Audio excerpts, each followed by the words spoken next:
We're so glad to have you here today for Read Me a Story. It's Miss Tonja, and today we're going to talk about some fun winter holidays that we like to celebrate. Today we're going to talk about Hanukkah and Christmas. So let's start with our first book. And this book we're going to read one page out of that's called Jewish Holidays All Year Round, but we're going to talk about our December holiday, which is Hanukkah. Hanukkah is a holiday of light, feasting, and festivities. At the center of Hanukkah's celebration is the lighting of the candles in a special candle holder, which is called a menorah. The Hanukkah menorahs used today have 9 branches, one holder for each of the 8 nights of the holiday, because the oil burned for 8 days historically, and one for the candle that's used to light the other candles.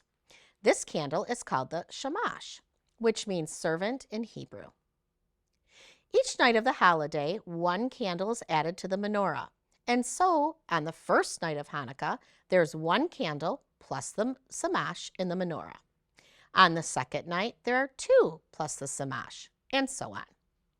A menorah can be any shape or style, but all of the candle holders, except for the shamash, should be at the same height. Over the centuries, there have been menorahs carved of wood and shaped from clay or metal. Sometimes they're adorned with religious symbols, and sometimes they're even more abstract. Very cool information about Hanukkah. Stay tuned and we'll start our next story.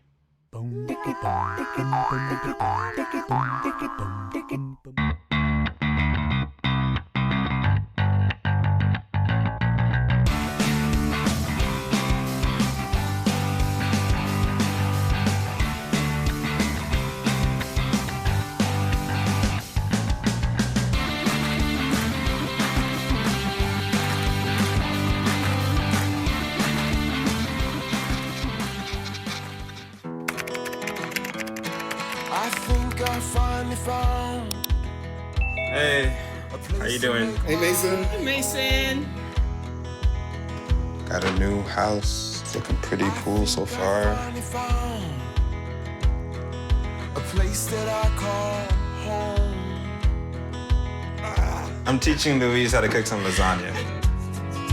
It only takes a spark to make a fire start.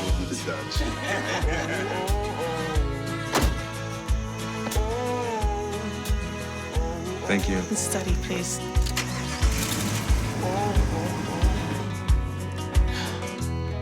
I think I finally found a place to make my own. A place that I call home. This place that I call home. I know kids worry about a lot of things. Getting enough food to eat shouldn't be one of them. Through a nationwide network of food banks, Feeding America serves virtually every community in the United States. See how you can help your community. Visit feedingamerica.org.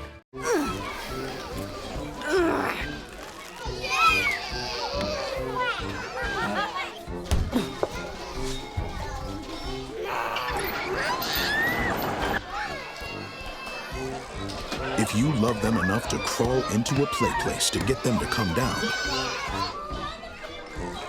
then surely you'll check nhtsa.gov/the right seat to make sure they're in the right car seat.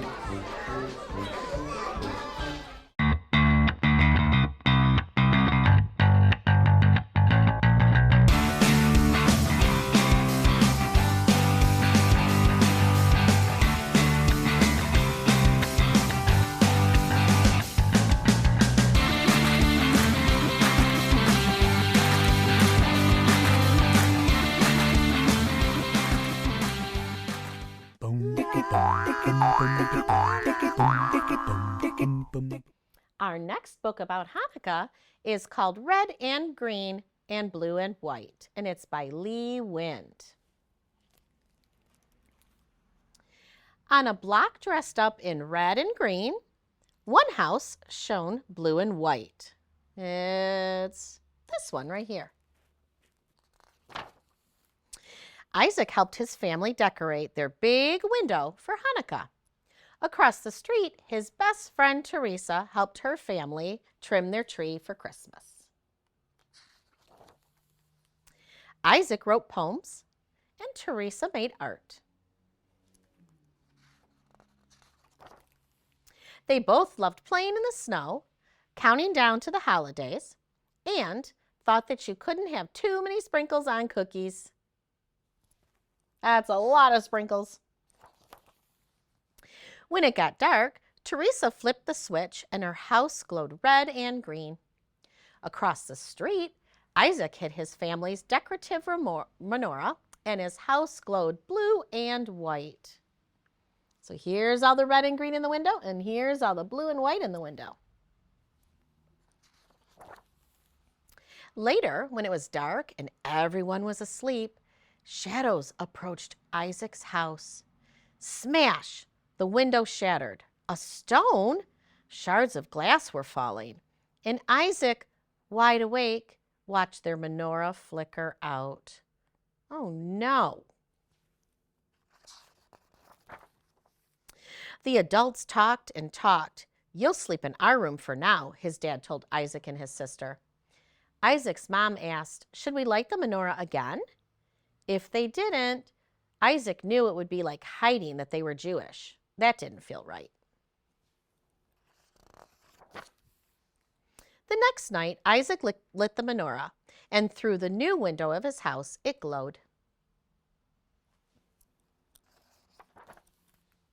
Across the street, Teresa watched the menorah come to light and let out a breath that she hadn't known she was holding.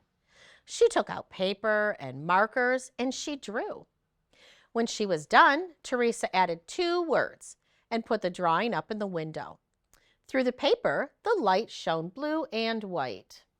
And her picture that she drew was a menorah that said, "For Isaac." What a nice friend. Isaac saw the drawing and he ran outside. Blue and white, menorah light from the homes tonight. The idea grew. With more drawings, their friends joined in, and their school and their library. Local stores joined in too, and restaurants and clubs. It was on TV. It was even in the radio. 3 weeks after Isaac and his family stood tall, and Therese and her family stood by their side, their whole town was dressed up to celebrate the true spirit of the holidays, the true meaning of community. From more than 10,000 windows came, can you see what's in the windows? Christmas tree red and green and menorah blue and white, stronger together, shining bright. The end. That was a very important story based on a true story, one of my favorite holiday books to read. Time for a break, and we'll come right back.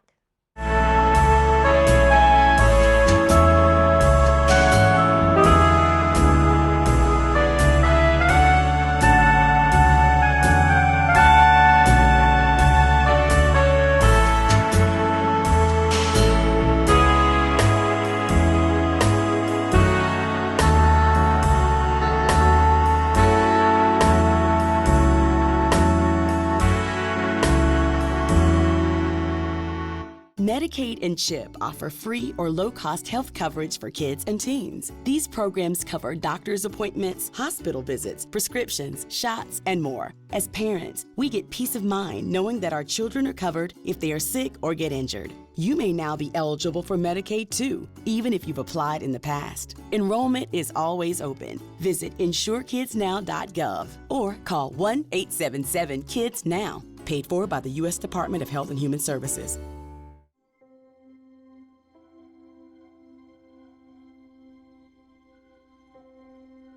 My biggest fear in the middle of my addiction was that I would never be able to get over it and that my kids wouldn't have a father.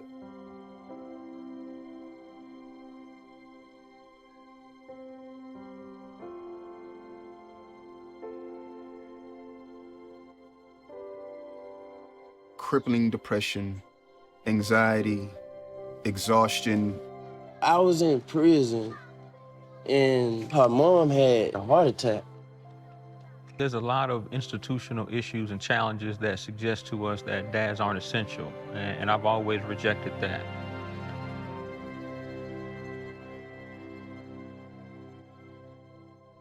Sometimes you don't have to know everything about being a dad. You just gotta be there.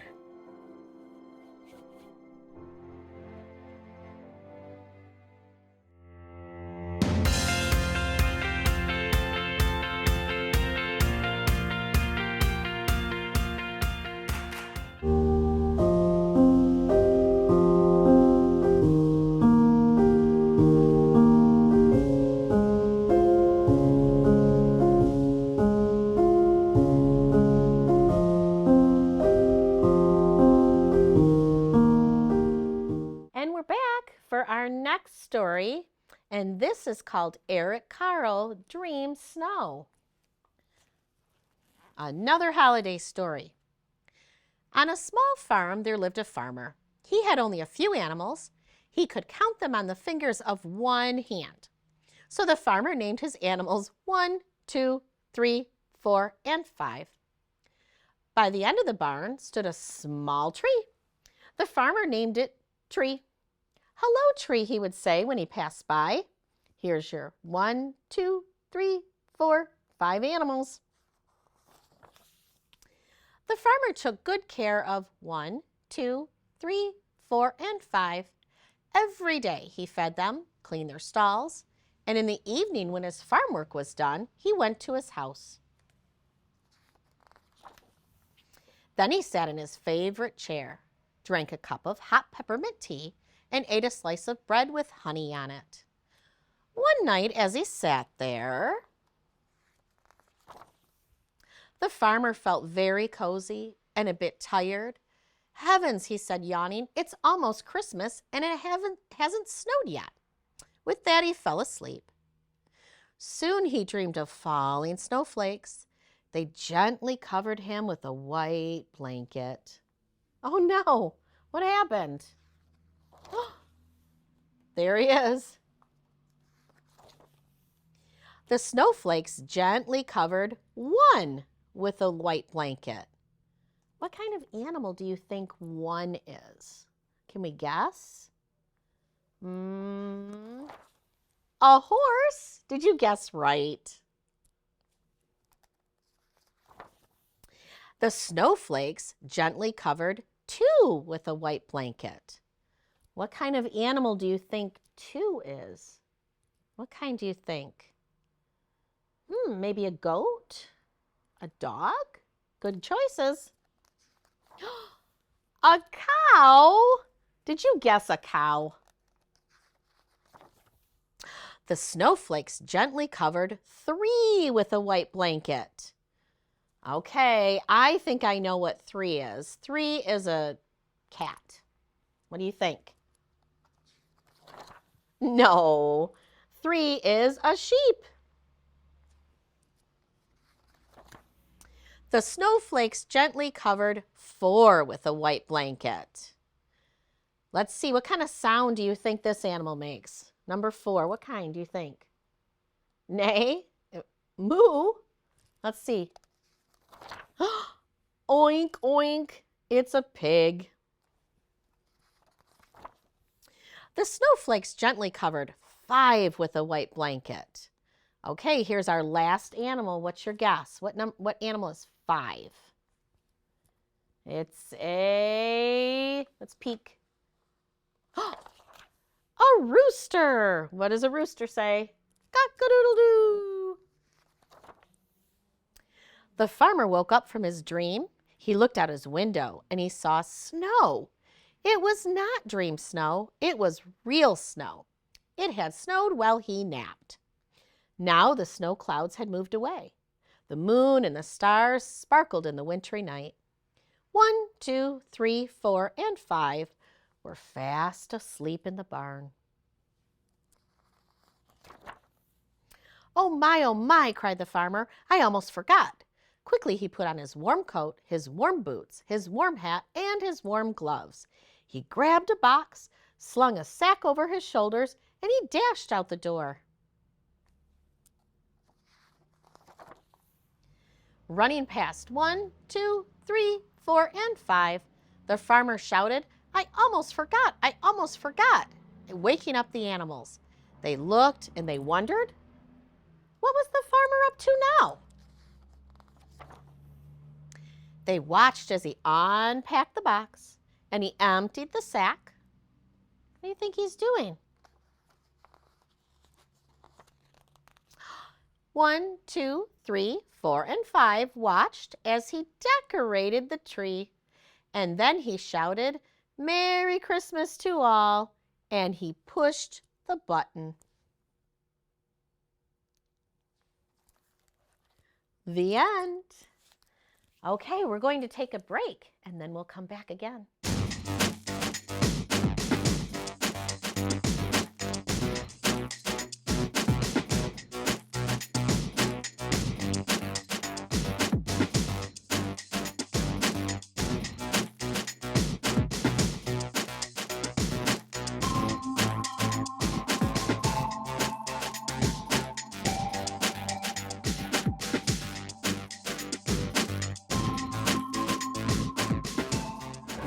Welcome to Dance with Josiah.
And we're back and ready for our next story. This story is a Christmas story with my favorite friend, Miss Juliet, today. She wore her comfy Christmas jammies, and I have my comfy Santa dress on.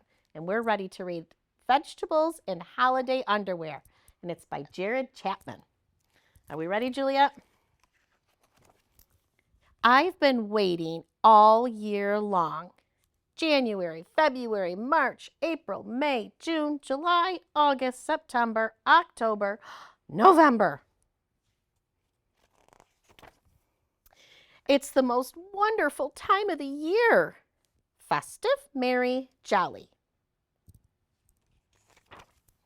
There's cozy underwear and scratchy underwear. Inside underwear and outside underwear. Stretchy underwear and tight underwear. There's underwear that's the same, underwear that's unique. There's underwear for being alone and underwear when we're together. There's underwear for baking, decorating, wrapping, mailing, and giving. And underwear for Santa Claus. Wait a second.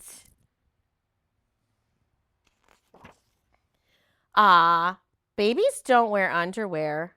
Sorry, babies. But holiday underwear is for everyone. What do you think? They're silly on Santa. Uh-oh, there's our page. The baby's got holiday underwear. Maybe you aren't ready yet. Look how silly they are. They put 3 babies in one pair of underwear. I think those were the stretchy kind. The end. Stay tuned after our break and we'll read our last story for today.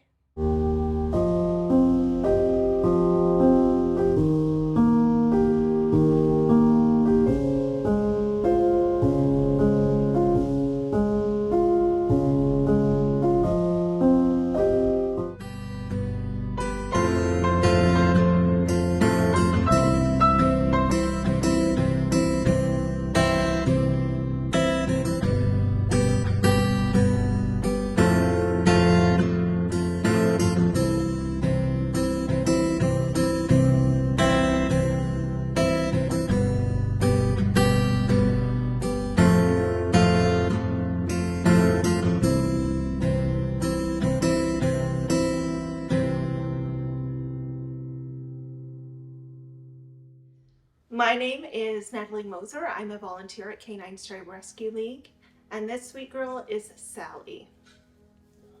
Sally is about a year old. She is a cattle dog mix. She's about 53 pounds. She is very playful and sweet. Because of her herding tendencies, she would be best in a home with kids over 8 years old. She loves all people. She seems to be fine with strangers. She can get a little nervous around new experiences, so we would want an adopter to work on confidence building with her. Sally is very welcoming and sweet.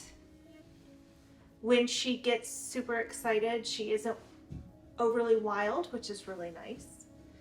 She doesn't seem interested in toys, so possibly a herding ball or something that would engage her natural tendencies would be really good. Nose work is always good for dogs, so that would probably be another really great way to get her energy out. I would say she's probably a medium energy dog. She loves being outside, enjoys being with her people. I'm sure she would be a wonderful snuggle bug. Sally would do well with other dogs. She did a meet and greet with one of our younger females, and she was very sweet with her. Sally is more of a go with the flow kind of girl. During her evaluations, she had a very soft body. She was fine with everything that we presented to her, very sweet. We would also recommend no chickens, no turkeys, nothing that she needs to herd. She will go after them. So we want to make sure that she's in an environment that will be safe for her and for other animals. Sally is affectionate. She's very connecting. She loves her people. If you're interested in adopting Sweet Sally or any of our other adoptable dogs, go to caninestray.com or come by during our open business hours.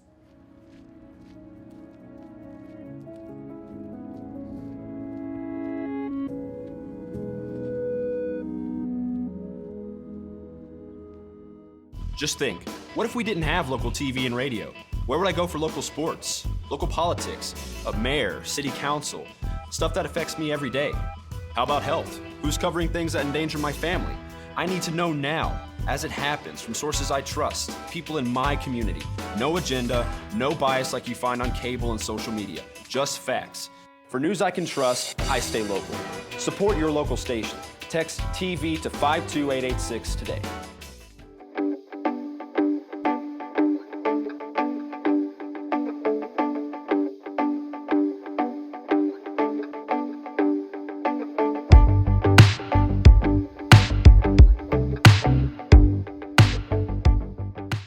Welcome back for our last story today, and this is about the nights before Christmas, and it's by Joan Howleb. 'Twas December 24th, and 3 knights dingling were guarding the castle for their illustrious king. You see the castle? Brave knight with his fancy lance kept watch of the stairs, in fear of the invaders that they might soon be here. Polite knight with his pen issued 3 decrees. Keep out, keep out. No transactions, please. Silent Night, in his nightie and iron-armored cap, were just settling in for a long winter's nap. Then, out on the drawbridge, there rose such a clatter. 3 knights sprang to the tower to see what was the matter. Away to the battlemen they flew like a flash. They tore up the stairs in a mighty mad dash. What to their wondering eyes might appear but a red and white knight and 8 dragons? Oh dear! Beho, ho, hold! I'm Santa Claus, making my rounds in a flight. Where's your chimney so I can enter tonight? Did you see Santa is at the castle? Santa Claus, the invaders, were so lively and quick, brave knights knew in a moment he was up to some tricks. Castles lack chimneys? Polite Knight told the cloud. So dash away, invader, get out. Alas, the invader would not go. Ho, ho, ho. From top of the wall, the knight trio flew to consult the knight's book on what good knights should do. It says, draw the bridge, fill the moat, and strike the coat of arms. Let's see if they'll do it. Brave Knight drew the bridge. Polite Knight filled the moat. And Silent Knight duked it out with a many-armored coat. But nothing would stop the white-whiskered foe. No matter their efforts, he just would not go. Open up, knights, it's Christmas Eve. You see the reindeer down there too? There's all the reindeer. For Santa Claus had a list, and he checkmarked it thrice. He knew their deeds had been chivalrous and nice. Yes, he said, he would conquer their castle with the bounty in his sack. You can't stop me, he told them. So good knights, stand back. Oh boy. The knights drove from the battlement, hiding under their bed, as dozens of sugar plums rained down on their heads. These shields came in camouflage, mint spears hit the gate, and Santa stormed that castle with his fierce dragons 8. There's the dragons, and there's all of the peppermints shining down on the castle. More rapid than eagles, bows and arrows, they flew. There was whistles and horns, men of gingerbread too. That volley of goodies, those knights flung right back, but then Santa burrowed more from inside his sack. Let's see what's happening here. Just when all appeared lost, a bleak silence flew. The knights peeked out and they cheered. They won. All was well. The invader was gone, and in his haste he flew, but he'd forgotten his catapult. Yay, victory! Those knights brought it in, and they festooned it with holly. They decked it with treats of their triumph. Oh, it looked so jolly. It was a Christmas tree. That's what Santa left them. They gathered round it singing. Their joy was vast. They'd driven away the invader at last. Then they heard Santa call as he flew out of sight. Merry Christmas to all, and to all nighty nights. The end. That was our last story for today. I'm glad you joined us, and we'll see you next time. Thank you from Juliet and I.